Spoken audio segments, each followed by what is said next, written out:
প্রিয় দর্শক, আমন্ত্রণ জানাচ্ছি এটিএন বাংলার নিয়মিত স্বাস্থ্য বিষয়ক সরাসরি অনুষ্ঠান ইউনিমেড ইউনিহেলথ ফার্মাসিউটিক্যালস হেলথ জংশনে। দর্শক, বরাবরের মতোই আছি পুরো অনুষ্ঠানে আমি ডাক্তার শাহেদ ইমরান। দর্শক মণ্ডলী, আমরা জানি যে দেহে অনেকগুলো গুরুত্বপূর্ণ গ্রন্থি রয়েছে। দেহের উপরে খুব বেশি প্রভাব বিস্তারকারী একটি গ্রন্থির নাম যদি আমি বলি, তবে অবশ্যই বলতে হবে এটি থাইরয়েড গ্রন্থি। এই থাইরয়েড গ্রন্থির কিন্তু খুব গুরুত্বপূর্ণ ভূমিকা রয়েছে আমাদের শরীরের বিভিন্ন কাজে। থাইরয়েড গ্রন্থির কাজ থাইরয়েড নামক এই হরমোনটি নিঃসরিত করা, এবং এই হরমোন যদি বেশি হয় আবার কম নিঃসরিত হয়, দুটোই কিন্তু শরীরের জন্য প্রভাব বিস্তার করে। কি প্রভাব বিস্তার করে, কি সমস্যা হয় এবং থাইরয়েড এত গুরুত্বপূর্ণ কেন, সেই বিষয়ে আজকে আমরা আলোচনার বিষয়বস্তু রেখেছি থাইরয়েড হরমোনের যে প্রভাব এবং এর চিকিৎসা। সেই বিষয়ে থাইরয়েড হরমোনের সমস্যাগুলো নিয়ে আমরা কেমনভাবে ভুগছি এই বিষয়ে আজকে আলোচনা করব।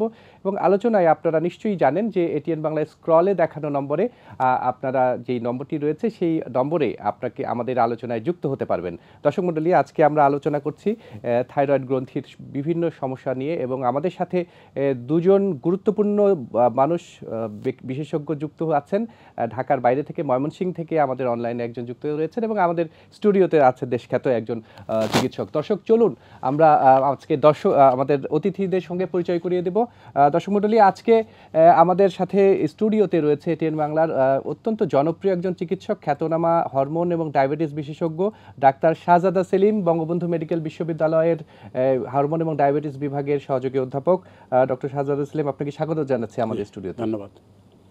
দর্শক মণ্ডলী, একই সাথে আমাদের সাথে সুদূর ময়মনসিংহ থেকে যুক্ত হয়েছেন ময়মনসিংহ মেডিকেল কলেজ এবং হাসপাতালের ডায়াবেটিস এবং হরমোন বিভাগের সহকারী অধ্যাপক ডাক্তার ABM কামরুল হাসান। কামরুল হাসান, আপনাকে স্বাগত জানাচ্ছি এটিএন বাংলা স্টুডিও থেকে আমি ডাক্তার শাহেদ ইমরান। জি, ধন্যবাদ। দর্শক, আজকে আমরা বলেই নিয়েছি যে থাইরয়েডের সমস্যা এবং সমস্যা ব্যাপকতা এবং করণীয়, এই বিষয়গুলো নিয়ে আজকে আমাদের আলোচনা থাকবে পুরো অনুষ্ঠানে। আপনারাও যুক্ত আছেন আমাদের এটিএন বাংলা স্ক্রলে দেখানো নম্বরে, সরাসরি আপনারা প্রশ্ন করতে পারবেন, বিশেষজ্ঞ চিকিৎসকরা আপনাদের সেই প্রশ্নের উত্তর দিবে। আমি সরাসরি চলে যাচ্ছি ডাক্তার শাহজাদা সেলিম আপনার কাছে। আমরা একটু শুরুতেই জানতে চাচ্ছি যে থাইরয়েড গ্রন্থি, এই গ্রন্থিতে কি সমস্যা হতে পারে, বা এই থাইরয়েড নিয়ে এত আলোচনার বিষয়ই বা কেন, এবং আমরা যতদূর জানি যে এই মাসটি চলছে থাইরয়েড সচেতনতা মাস। আপনি কি একটু বলবেন থাইরয়েড গ্রন্থি নিয়ে? ধন্যবাদ ডক্টর শাহেদ ইমরান, আপনাকে এবং যারা শুনছেন দেখছেন সকলকে স্বাগত জানাচ্ছি। এটি গুরুত্বপূর্ণ, এটি কিন্তু আর আলাদা করে বলার দরকার নেই, কারণ সারা পৃথিবীতে আজকে এই জানুয়ারি মাস প্রতি বছর থাইরয়েড রোগ সংক্রান্ত তথ্যগুলো মানুষকে আরও বেশি করে জানাবার জন্য বিভিন্নভাবে চেষ্টা করা হয়। যদিও 25শে মে আলাদা করে কিন্তু থাইরয়েড দিবস আছে, তারপরেও একটি মাস সারা পৃথিবীতে এটি প্রচারণা চালানো হচ্ছে এর গুরুত্ব বিবেচনা করে। গুরুত্বগুলো কেমন? যে হরমোন গ্রন্থিগুলো আছে, গ্রন্থিগুলো দুভাবে কাজ করে। একটা হলো নিজেরা হরমোন তৈরি করে শরীরের বিভিন্ন কাজে সহায়তা করে, আরেক ধরনের গ্রন্থি আছে যে নিজে হরমোন তৈরি করে এবং অন্য কোনো হরমোন গ্রন্থিকে আবার একই সাথে পরিচালনা করে। থাইরয়েড গ্রন্থিটি কিন্তু ওই দ্বিতীয় সারির, মানে সে নিজে যেমন হরমোন তৈরি করে একই সাথে অন্য অনেকগুলো হরমোন তৈরিকারী গ্রন্থিকে অনেক ক্ষেত্রে প্রভাব বিস্তার করে। সুতরাং বিভিন্নভাবে এটি কিন্তু খুব যুক্ত। আরেকটি হলো এই যে হরমোনটি তৈরি হয় সেটি কিন্তু আমাদের মূল চালিকা শক্তি, মানে বিপাকীয় প্রক্রিয়ার পরে যে শক্তি তৈরি হয়, যেটি প্রতিটা কোষকে কাজ করার সামর্থ্য দেয়, সেটির প্রধান হরমোনই কিন্তু থাইরয়েড হরমোন। আবার আমাদের যে শারীরিক বৃদ্ধি হয় তার পিছনেও যদিও গ্রোথ হরমোন আছে, অনেকে ভাবেন যে গ্রোথ হরমোনই শুধু বৃদ্ধি করে, কিন্তু আসলে কিন্তু সামগ্রিক প্রভাব হিসাব করলে থাইরয়েড হরমোনের প্রভাবটা বেশি। একই সাথে যদি হরমোনের ঘাটতি থাকে, বুদ্ধিবৃত্তিক ঘাটতি হবে।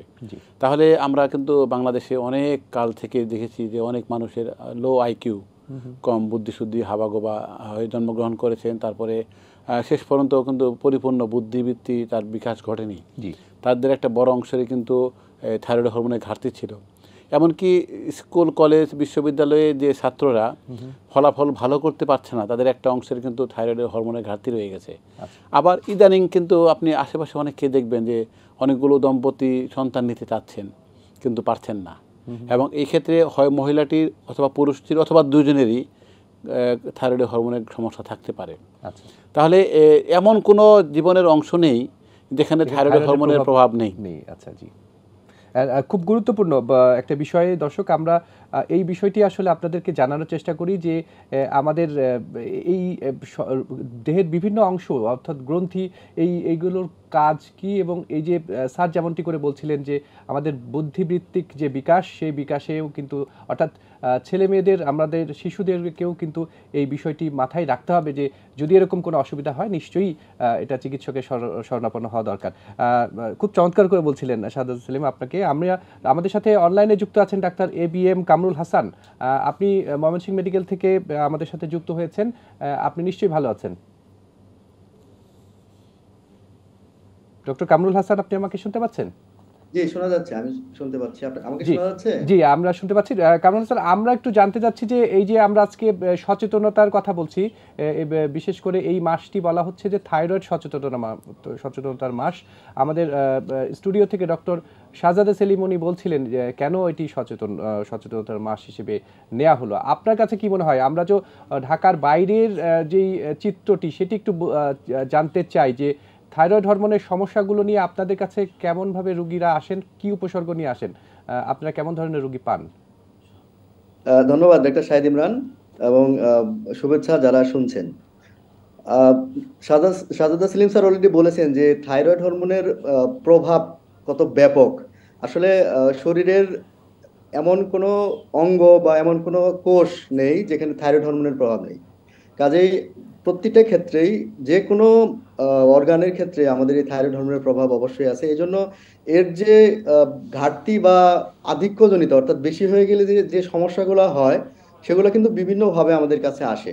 এবং আমাদের এই, আমি যে এলাকায় এখন থাকি, ময়মনসিংহ এলাকা, এটা হলো যে ব্রহ্মপুত্রের যে আশেপাশের যে নদীবেষ্টিত এলাকা, জি। এবং ঐতিহাসিকভাবে এই এলাকাতে আয়োডিনের একটা ঘাটতি জনিত সমস্যা আগে ছিল, যদিও এখন আয়োডিনের ঘাটতি, যেটা আমরা পরের আলোচনায় আসবো, এখন আয়োডিনের ঘাটতি অনেকটা কম।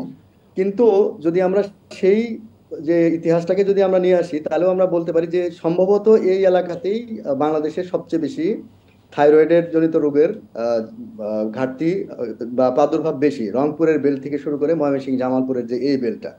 কাজেই এখানে অবশ্যই থাইরয়েড রোগের যে আমাদের কাছে যে রোগীগুলো আসেন তাদের মধ্যে প্রাদুর্ভাব অনেক বেশি।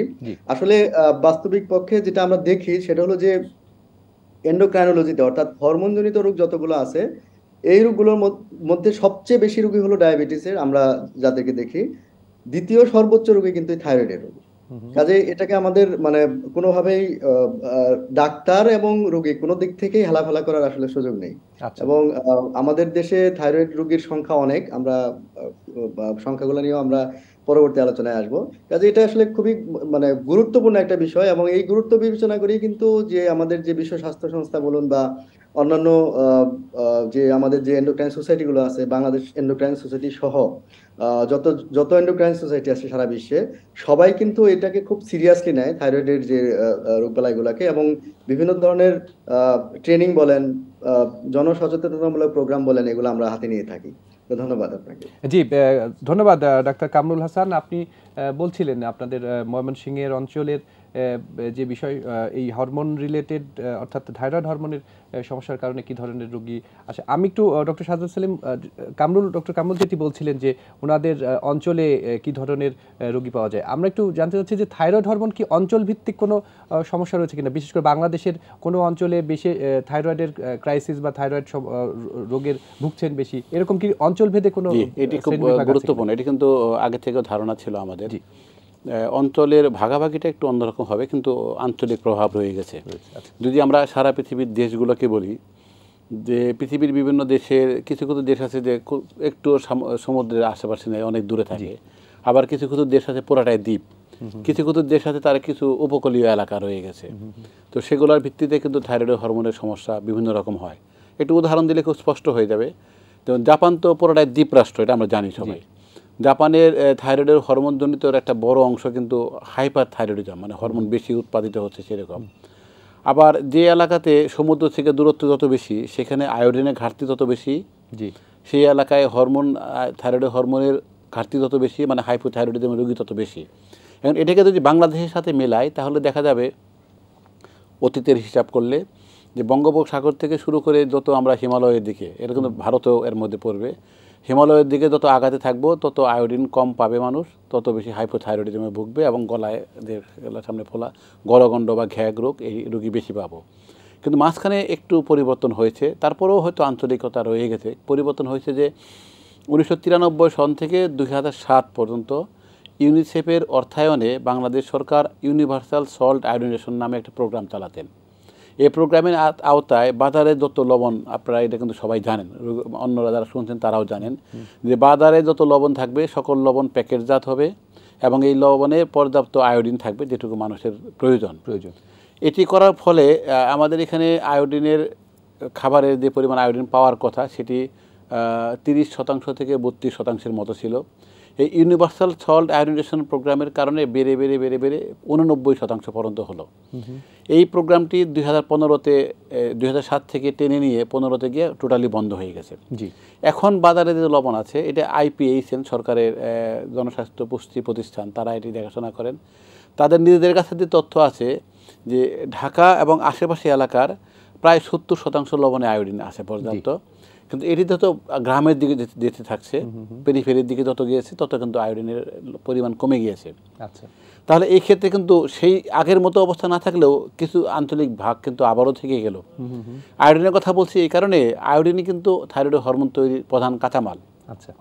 আয়োডিনের ঘাটতি মানে থাইরয়েড হরমোন কম তৈরি হবে এবং এই কম তৈরি হওয়ারকে এটা কম্পেনসেট করার জন্য গ্রন্থি তখন নিজে আকার বড় হয়ে গিয়ে হরমোন তৈরি করার সুযোগ চেষ্টা করে, তখন গ্রন্থিটি বড় হয়ে যায়।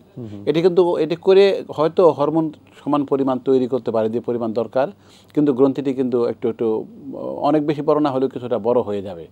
তো এটি হিসাব করলে আমরা সরকারের সাথে আমরা চেষ্টা করছি যে এখন কি অবস্থায় কোন এলাকাতে, যদি আমরা উপজেলা বা জেলা ভিত্তিক ধরি, কোন এলাকাতে মানুষের মধ্যে কতটুকু আয়োডিনের ঘাটতি এবং কতজন মানুষের হাইপোথাইরয়েডিজম আছে, সেটি আমরা সরকারও আমাদের সাথে একমত যে নতুন করে গবেষণা করা দরকার। এটি আমরা শুরু করলে একদম কমপ্লিট পিকচারটা আমরা বুঝতে পারবো, কিন্তু তবুও কিন্তু কম বেশি হবে। ঢাকাতে, রংপুরে, কক্সবাজারে অবশ্যই কম বেশি হবে। অর্থাৎ অঞ্চলভেদে যেহেতু একটি প্রভাব রয়েছে, গবেষণায় নিশ্চয়ই চিকিৎসার যে ব্যাপ্তিটা সেটাও তো পরিবর্তন হওয়া প্রয়োজন। এবং আমার তো মনে হয় যে এই হরমোন নিয়ে আগে এত আলোচনা আমরা কখনো এত ব্যাপকভাবে কম শুনেছি। এটি যে খুব গুরুত্বপূর্ণ একটি অংশ আপনি যেটি বলছিলেন স্যার। আসলে থাইরয়েড গ্রন্থির সমস্যার কারণে কি কি রোগ হয় আমরা একটু এটা জানতে চাচ্ছি, এবং সেক্ষেত্রে লক্ষণগুলো কিভাবে প্রকাশ পায়? থাইরয়েড না, শুধু সকল গ্রন্থিরই রোগের 3টা ধরন আছে। একটা হলো যে আপনি শুরুতেই বলেছিলেন যে হরমোন বেশি তৈরি হতে পারে, কমও তৈরি হতে পারে, তাহলে হরমোনের তারতম্য একটি সমস্যা।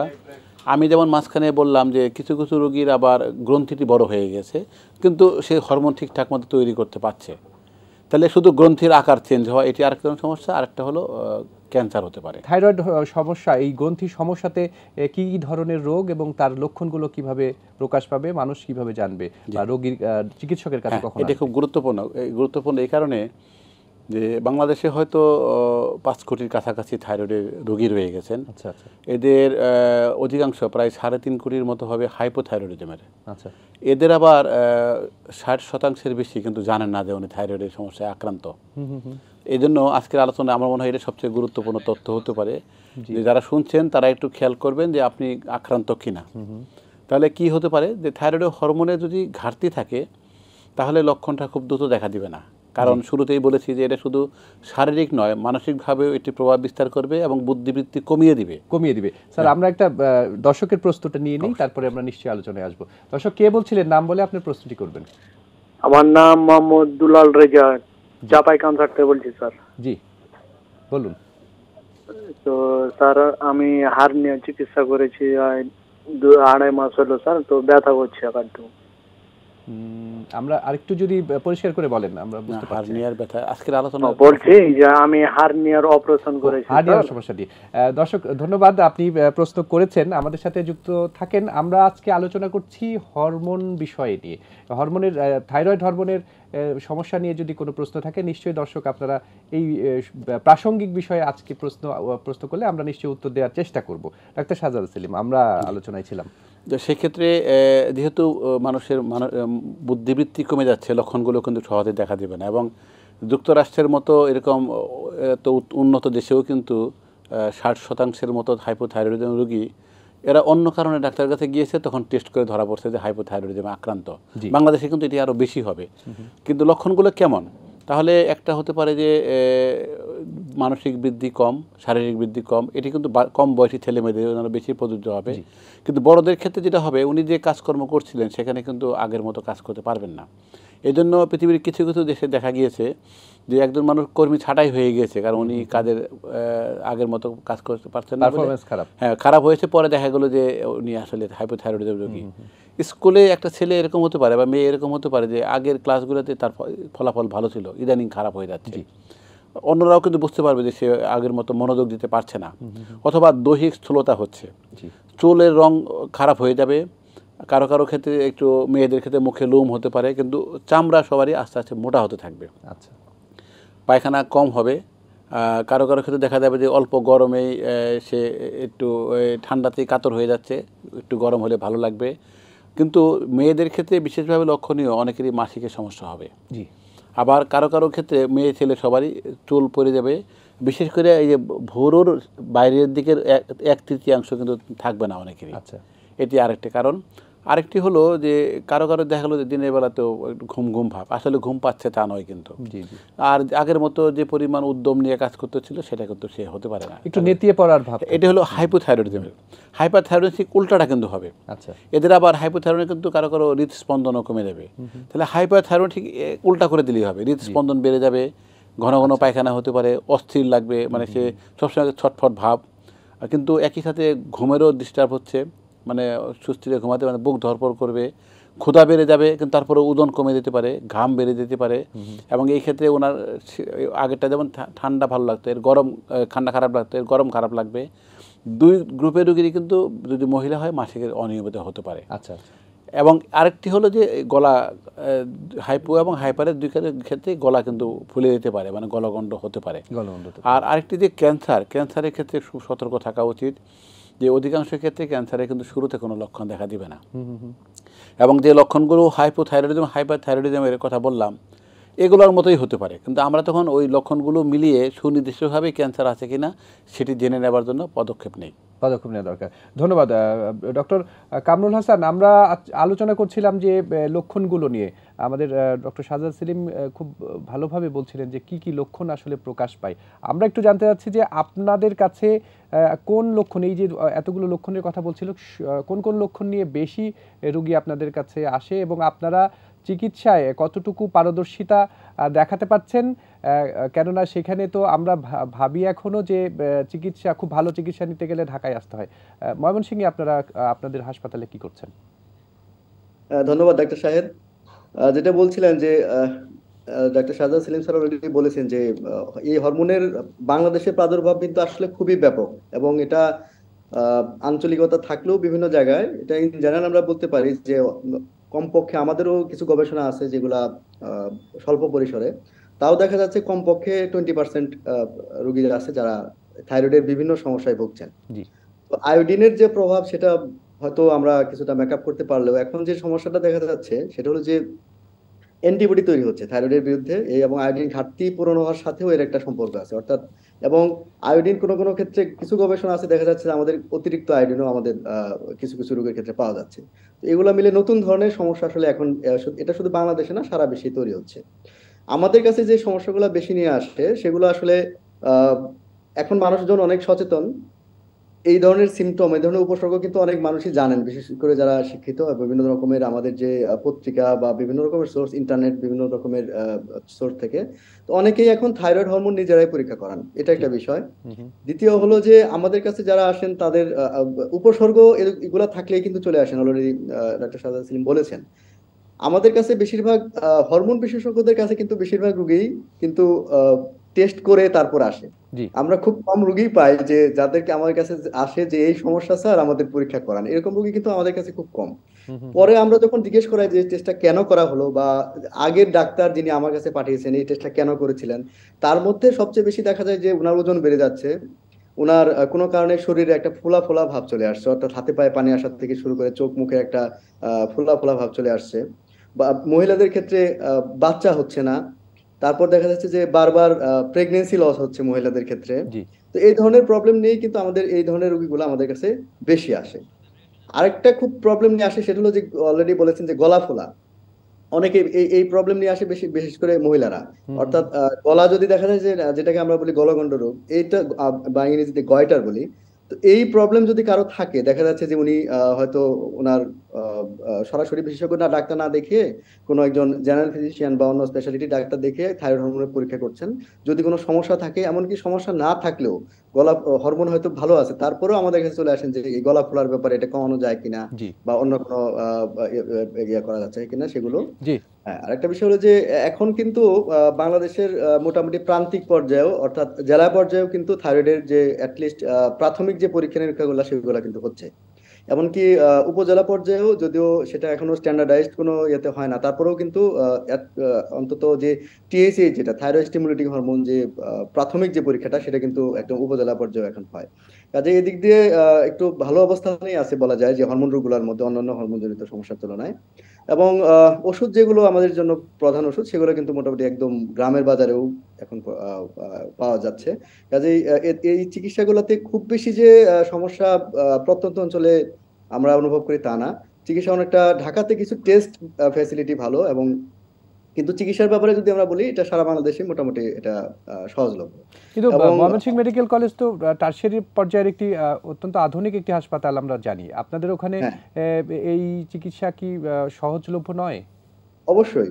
এবং এখানে সব ধরনের টেস্টই হয়। এখানে থাইরয়েডের যে টেস্টগুলো দরকার মোটামুটি সবগুলাই হয়। বিশেষ করে এখানে নিউক্লিয়ার মেডিসিন সেন্টার আলাদা একটা প্রতিষ্ঠান আছে, ওরা থাইরয়েড স্ক্যান সহ যে রিপোর্টগুলো আমাদের দরকার সেগুলো করে থাকে। এমনকি এগুলো আসলে প্রাইভেট যে প্রতিষ্ঠানগুলো আছে সেগুলোতেও কিছু কিছু ভালোই হয়। কাজেই চিকিৎসার আমাদের যে ফ্যাসিলিটি, এতে কোনো ঘাটতি আমাদের এই মুহূর্তে অর্থাৎ বাংলাদেশে। থাইরয়েড দিয়ে যে সমস্যাগুলো আছে সেই রোগগুলো আপনারা সঠিক সমাধান দিতে পারছেন সেখানে। অনেক ধন্যবাদ ডাক্তার কামরুল হাসান, আপনি আছেন আমাদের সাথে আলোচনায় যুক্ত। ডক্টর শাহজাদা সেলিম, উনি বলছিলেন যে আমাদের ময়মনসিংহ মেডিকেল কলেজে কি ধরনের রোগীকে ওনারা চিকিৎসা দেন। আমরা একটু জানতে চাইবো যে এই যে রোগ চিকিৎসা, এই রোগের চিকিৎসা নিয়ে যে বাংলাদেশে যেই ধরনের অঞ্চল ভিত্তিতে যে চিকিৎসাগুলো দেয়া হয়, আমাদের বাংলাদেশে কি আধুনিক চিকিৎসা সব কিছুই হয়, নাকি আমরা রোগীদের দেখিয়ে দেশের বাইরে চলে যাচ্ছেন? আমরা এই উত্তরটি নেওয়ার আগে একজন দর্শকের প্রশ্ন নিয়ে নেব। দর্শক কে আছেন আমাদের সাথে? নাম বলে আপনি প্রশ্নটি করবেন। জি, দর্শক কে আছেন? জি, আমার নাম মোহাম্মদ তোফাজ্জল হোসেন, নারায়ণগঞ্জ থেকে বলছি আমি। জি, আপনার সমস্যাটি বলুন। আমার সমস্যা পাইলসের সমস্যা। আচ্ছা, এটা কি সমাধান আছে? ধন্যবাদ। আমরা আজকে আলোচনা করছি থাইরয়েড সমস্যা নিয়ে। নিশ্চয়ই আপনি এই বিষয়ে অন্য কোনো একটি পর্বে আলোচনা করব, আপনি প্রশ্ন করবেন, আমাদের সাথেই থাকবেন নিশ্চয়ই। স্যার বলছিলেন থাইরয়েডের হরমোনের যে শুরুতে বলেছিলাম যে প্রায় 5 কোটি মানুষ আক্রান্ত। তাহলে মেইন সমস্যা কিন্তু যেটা এই মাসে আমরা সচেতনতা তৈরি করার জন্য কাজ করছি, এটি কিন্তু মেইন সমস্যা। চিকিৎসা কিন্তু মেইন সমস্যা নয়। আচ্ছা। কারণ সম্ভবত 65 থেকে 70% থাইরয়েডের রোগী উনি জানেন না অথবা শনাক্ত করা হয়নি। আর যে কাঠামো আছে, অবকাঠামো, বাংলাদেশে সকল মেডিকেল কলেজ এখানে কাজ করছে। বঙ্গবন্ধু শেখ মুজিব মেডিকেল বিশ্ববিদ্যালয়ের থাইরয়েড ক্লিনিক আগে যেটা ছিল, এখন আমরা পুরাপুরি হরমোন বিভাগ আমরা কাজ করছি। আর সরকারের নিউক্লিয়ার মেডিসিনের যে অংশটি এখানে মেনলি টেস্ট ভিত্তিক সেবা দিচ্ছে, সেটিও কিন্তু প্রায় 16টি সেন্টার আছে এখানে বাংলাদেশে। প্রাইভেটেও টেস্ট করা যায়, প্রায় সকল টেস্ট এখন আমরা করতে পারি, যদিও কিছু কিছু ক্ষেত্রে টাকার পরিমাণ একটু কম বেশি হয়। গ্রামের দিকের সেন্টারগুলোতে মান নিয়ে কিছু প্রশ্ন থাকলেও অধিকাংশ ক্ষেত্রেই কিন্তু টেস্টগুলোও ভালো। যদি টোটাল সেবার কথা বলি, কিন্তু সমস্যা হচ্ছে যেখানে এত ব্যাপক রোগী, আর আমরা বাংলাদেশে এখন 300 হরমোন বিশেষজ্ঞ আছি, আর রোগী কিন্তু কমপক্ষে 5 কোটি, চিকিৎসা পাচ্ছেন এই রোগীর সংখ্যাও প্রায় 1.5-2 কোটি হবে। তাহলে অন্যান্য বিভাগও এর সাথে যুক্ত আছে। বিশেষ করে যদি গলার অপারেশন থাকে, সেখানে ইএনটি আছে। অনেক রোগী কিন্তু এমনভাবে ডাক্তারের কাছে যায়, রোগী ভাবে যে আমি মানসিক অবসাদে আক্রান্ত, তখন সাইকিয়াট্রিস্টের কাছে যান। অনেক রোগী বুক ধরপড়া নিয়ে এমন পর্যায়ে পৌঁছে যায়, উনি ভাবেন যে ওনার হৃদরোগ হয়েছে, কার্ডিওলজির কাছে যান। মাসিক সমস্যা জন্ম মানে উনি সন্তান নিতে পারছেন না বা সন্তান নষ্ট হয়ে যাচ্ছে, উনি গাইনি ডাক্তারের কাছে যাচ্ছে। সকল ডিসিপ্লিন কিন্তু যুক্ত এখানে। আমরা বাংলাদেশ এন্ডোক্রাইন সোসাইটি থেকে থাইরয়েড টাস্ক ফোর্স গঠন করে সকল গ্রুপকে কিন্তু যুক্ত করে আমরা গাইডলাইন এর মধ্যে পাবলিশ করছি প্রেগনেন্সির জন্য। ইন টোটাল থাইরয়েড ম্যানেজমেন্টের গাইডলাইনে আমরা কাজ শুরু করেছি, গবেষণাও কিন্তু হচ্ছে। কিন্তু যে বিশাল চ্যালেঞ্জ, মানে এত বড় মানুষকে সেবা দেওয়া, এটি কিন্তু যেহেতু অনেক মানুষ যাচ্ছে না বলে ব্যাপক চাপটা একটু কম। যখন সকল মানুষ সেবা নিতে যাবেন তাহলে অনেক কাঠামো লাগবে, কিন্তু সেদিকে কিন্তু ধীরে ধীরে আগাচ্ছি। সরকার যে দায়িত্বটি নিয়েছে যে পরমাণু শক্তি কমিশনের মাধ্যমে খুবই স্বল্প মূল্যে কিন্তু খুব নির্ভরযোগ্য টেস্টটি করে দিচ্ছে। এটি বাইরে করলে কিন্তু এর প্রায় 3 গুণ টাকা লাগতো, যে টাকাটা সরকার সাবসিডি দিয়ে করতেছে। এটি কিন্তু সরকারের পক্ষে একটি বিশাল বড় দায়িত্ব। আর এখানে তেজস্ক্রিয় পদার্থ ব্যবহার করা হয়, সুতরাং টেস্টটিও অনেক একটি ভালো একটি প্রাতিষ্ঠানিক কাঠামো ভিত্তিতে আগাতে হয়, সেটি কিন্তু সরকার করেছেন। আবার গর্ভকালীন সময়টাতে বিশেষ গুরুত্ব থাকে, কারণ সন্তান না হওয়ার ঝুঁকি আছে, হয়ে নষ্ট হয়ে যাওয়ার ঝুঁকি আছে। তো সেক্ষেত্রেও কিন্তু আমরা সকল গ্রুপ একসাথে কাজ করছি। কিন্তু আমি সব শেষে যেটা বলতে চাই যে থাইরয়েডের চিকিৎসার জন্য কারো বিদেশে যাওয়ার কোনো প্রয়োজন নেই এখন পর্যন্ত। অন্যান্য দেশের তুলনায় আমাদের চিকিৎসা মোটেও পিছিয়ে নেই। আর একটি হলো, যারা অনেকেই ভাবছেন যে উনি থাইরয়েড হরমোনের রোগী নন, টেস্ট করে একজন হরমোন বিশেষজ্ঞ দেখানোর আগ পর্যন্ত এটা কিন্তু নিশ্চিত হওয়া যাচ্ছে না।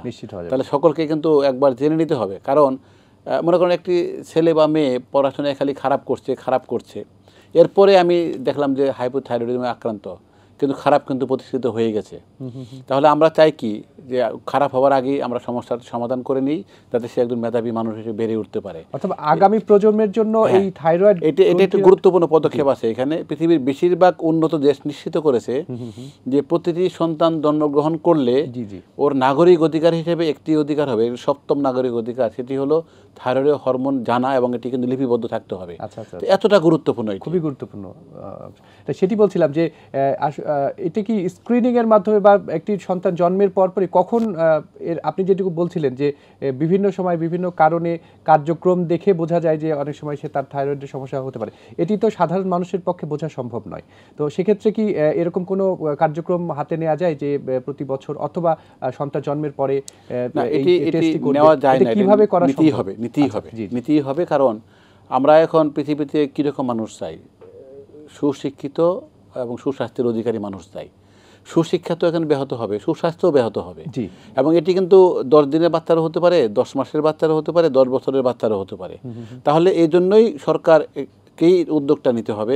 আমরা এখানে সহায়তা করব যে প্রতিটি সন্তান জন্মগ্রহণ করার পরে যে জন্মের নিবন্ধন, এখন তো নিবন্ধন বাধ্যতামূলক করা হয়েছে, নিবন্ধনের একটি কলাম থাকবে যেখানে তার থাইরয়েড হরমোনের মাত্রা এবং thyroid hormonal status, normal abnormal, এগুলো লেখা থাকবে, যেটির পরিপ্রেক্ষিতে প্রয়োজনীয় ব্যবস্থা গ্রহণ করা দরকার। আমরা অনুষ্ঠানের একেবারে শেষ পর্যায়ে আছি। ডক্টর কামরুল হাসান, আপনি 10 সেকেন্ডে বলবেন যে সচেতনতার জন্য আপনারা সেই পেরিফেরিতে, অর্থাৎ ওই ঢাকার বাইরে একটি জায়গায়, সেখানে আপনারা কি ধরনের কার্যক্রম হাতে নিয়েছেন? খুব অল্প। এখানে মিডিয়ার এই ঢাকার বাইরে আসলে সুযোগ খুব কম। আমরা এখানে হাসপাতালে যে রোগীরা যারা আসেন তাদের মধ্যে আমরা যে আউটডোর বা ইনডোরে যারা আছে তাদের মধ্যেই বেশিরভাগ সচেতনতামূলক প্রোগ্রামগুলো করি। এবং আমি এবং সাজদা সেলিম ভাই আসলে লেখালেখিতেও সারা বাংলাদেশে যে পত্রিকার মাধ্যমে আমরা চেষ্টা করি সচেতনতামূলক প্রোগ্রামগুলো করার। আসলে এটুকুই করা হয়। আসলে বড় স্কেলে করতে হলে আসলে সরকারি ভাবে পৃষ্ঠপোষকতার দরকার আছে বলে আমি মনে করি। জি, অসংখ্য ধন্যবাদ ডাক্তার সাজদা সেলিম। আমরা অনুষ্ঠান শেষ করছি। আপনি সচেতনতার বিষয়ে কোনো যদি একটা সিম্পল ওয়ার্ড থাকে জনগণের জন্য, আপনি একটু বলুন। সকলকেই বাংলাদেশ কিন্তু থাইরয়েড হরমোনের ঘাটতিজনিত ঘাটতি প্রবণ এলাকা। তাহলে এখন আমরা কিন্তু সকলেই 1-2জন সন্তান নিচ্ছি। তাহলে সকলেই তার সন্তান নেবার পরে জেনে নেবেন, যাদের সন্তান নিতে চাচ্ছেন তার পরিকল্পনার প্রথম ধাপ হবে থাইরয়েড হরমোনের পরিমাণ জানা, দ্বিতীয়টা হবে ডায়াবেটিস জানা, এবং এটি জেনে পর্যাপ্ত চিকিৎসা করা যায়। এবং অধিকাংশ ক্ষেত্রে চিকিৎসা কিন্তু খুবই কম ব্যয়বহুল। তাহলে শুধু আমার দৃষ্টিভঙ্গি থাকলেই হবে, বড় ধরনের কোনো ব্যয়েরও দরকার নাই, বড় ধরনের কোনো প্রাতিষ্ঠানিক কার্যক্রমও দরকার নাই, শুধু সচেতন হতে হবে। শুধু সচেতন হতে হবে। অসংখ্য ধন্যবাদ। দর্শক মণ্ডলী, আজকে আমরা আলোচনা করেছি থাইরয়েড সমস্যার ব্যাপকতা এবং করণীয়। আপনার এই থাইরয়েড গ্রন্থির জীবনের উপরে কত ব্যাপক প্রভাব রয়েছে। আমাদের আজকের দুজন সুযোগ্য চিকিৎসক, বিশেষজ্ঞ চিকিৎসক, ওনারা কিন্তু খুব চমৎকার করে বুঝিয়ে দিয়েছেন যে থাইরয়েড রোগের এই সমস্যার সমাধান খুব জরুরি এবং আমাদের আগামী প্রজন্মকে যদি খুব সুস্বাস্থ্য নিয়ে বেঁচে থাকতে হয় এবং দেশকে যদি উন্নত করতে হয়, তাহলে অবশ্যই এই গ্রন্থির কোনো সমস্যা থাকলেই সেটি সমাধান করা খুবই জরুরি। এবং আমরা মনে করছি যে বাবা মা সন্তান সকলকেই এই হরমোনের কোনো অসুবিধা রয়েছে কিনা, এই গ্রন্থির কোনো সমস্যা রয়েছে কিনা, সেটি নিশ্চয়ই আপনারা একজন বিশেষজ্ঞ হরমোন বিশেষজ্ঞের কাছে গিয়ে তার সেই সমস্যার সমাধান নিশ্চয়ই করে নেবেন। এবং আমরা প্রত্যাশা করছি আপনাদের সুস্বাস্থ্যের। ভালো থাকবেন, সুস্থ থাকবেন। আগামী পর্বে নিশ্চয়ই দেখা হবে। আজকে এখানেই বিদায় নিচ্ছি। ইউনিমেড ইউনিহেলথ ফার্মাসিউটিক্যালস হেলথ জংশনের মাধ্যমে আমরা চেষ্টা করব এই সচেতনতামূলক কথাগুলো আপনাদের কাছে পৌঁছে দেওয়ার। আল্লাহ হাফেজ।